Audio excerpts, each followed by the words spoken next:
समाज सेवी है, बहुत ही अच्छे हैं और उनसे अनुरोध करता हूँ अपना उद्बोधन नया एक्सपीरियंस बॉक्स पर है। सभी को नमस्कार, जय भीम, अस्सलाम वालेकुम। आज मेरे परिवार की सरदारी मेरी चौधरी उदय भान जी इस मंच पर बैठे हैं, जो कांग्रेस हरियाणा का प्रतिनिधित्व करते हैं, उसके प्रदेश अध्यक्ष हैं और उनके सानिध्य में मुझे बोलने का अवसर मिल रहा है। इसके लिए मैं सौभाग्यशाली और आपका स्वागत करता हूं। चौधरी इजराइल जी हमारे बीच में बैठे हैं, इस हल्के की शान है, उनको बधाई देता हूं इस भव्य कार्यक्रम की। सम्मानित मंच और यहां उपस्थित सभी साथी, मैं आप सबके बीच में पानीपत की धरती से नरेंद्र भिवाण बन के बात नहीं करूंगा, मैं बात करूंगा इस हरियाणा का बेटा बनकर। मेरे पूर्वजों ने, मेरे पुरखों ने इस हरियाणा की धरती को बनाने के लिए अपना खून पसीना बहाया है। अगर इस हरियाणा की धरती पर हल चला है तो उसकी हथेली मेरे पूर्वजों की थी, उसकी मूठ पर जो हथेली थी।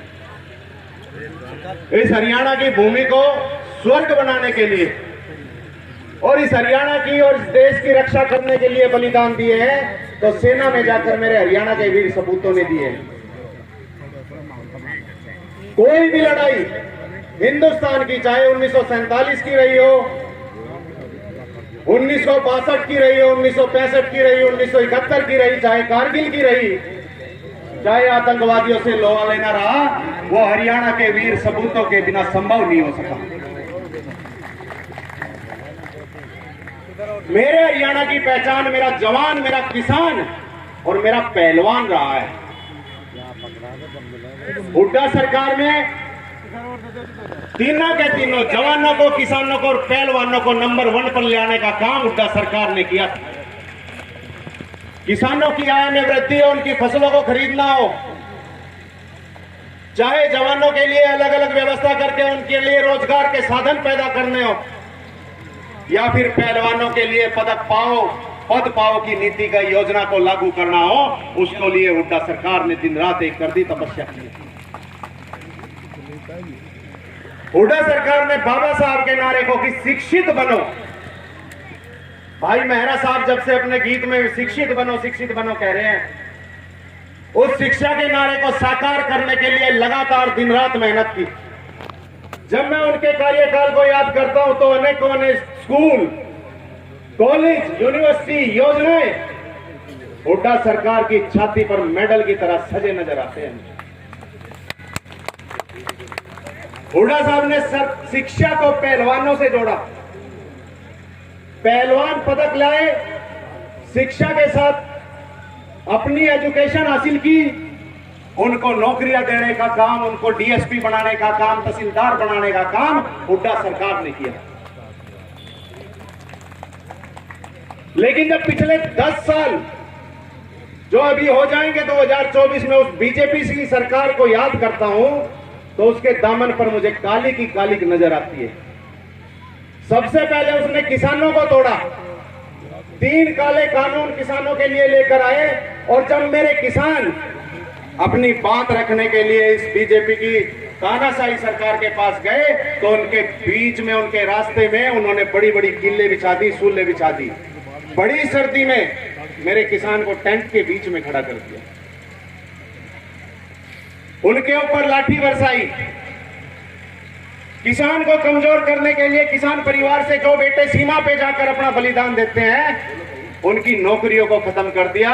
सेना की नौकरी 4 साल की कर दी, ताकि किसान का बच्चा अपना सर्वोच्च बलिदान देकर भी उस मुकाम को, शहादत को हासिल ना कर सके। अभी एक भाई अमृतपाल जी को शहादत मिली, जो अग्निवीर योजना में भर्ती हुआ था, उसको एक लोकल सी एम्बुलेंस में इस बीजेपी की सरकार ने उसके घर पर भेज दिया और मोदी ने मना कर दिया कि इस भाई को हम शहीद भी नहीं मानते। क्या वो किसान का बेटा शहीद कहलाने के लायक नहीं था? जब खिलाड़ियों की बात आई तो मेरी महिला खिलाड़ी दिल्ली में अपने लिए न्याय मांगने के लिए दिन रात बैठी रही, लेकिन उनको न्याय की व्यवस्था करके बीजेपी सरकार ने दी। मैं इस मंच से मनोहर लाल जी से पूछना चाहता हूं कि खट्टर साहब क्या तो हरियाणा का प्रतिनिधि करता है? अगर हरियाणा का प्रतिनिधित्व करता है तो मेरे हरियाणा की बात दिल्ली दरबार तक क्यों नहीं पहुंचाई? मेरे किसान की बात दिल्ली दरबार तक क्यों नहीं गई? मेरे जवान की बात क्यों नहीं गई? मेरे पहलवान की बात क्यों नहीं गई? अगर वो बात नहीं गई तो उसका एक ही कारण है, नाम मनोहर रखने से कोई मनोहर नहीं हो जाता। तू दिल्ली दरबार का नौकर है और नौकर ही रहेगा। इस जनता का, इस हरियाणा का प्रतिनिधि नहीं है तू। इस मोदी सरकार ने और इस मनोहर सरकार ने अपने उस आका के अपनी नौकरी पुगाने के लिए, मेरा साहब मैं आपके आंकड़े ठीक कर दूं, 3500 स्कूल इस पूरे हरियाणा में बंद कर दिए। मर्ज करने के नाम पर कि छोटे स्कूल थे बड़े स्कूल में मिला दिए। अगर इनसे कारण मैंने पूछा तो मैंने सीधे सीधे कहा कि भाई क्यों मिला दिए? कि भाई इनमें बालक नहीं आवे थे, तो बालक नहीं आवे थे या कभी सरकार की है तुम्हारी है।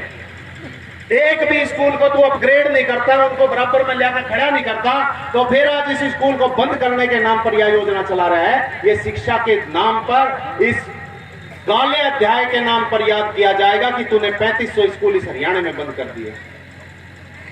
ये ताला बाबा साहब की उस सोच को लगाया मनोहर लाल खट्टर ने, जिसमें कहा गया था कि शिक्षित बनो, संघर्ष करो और संगठन करो।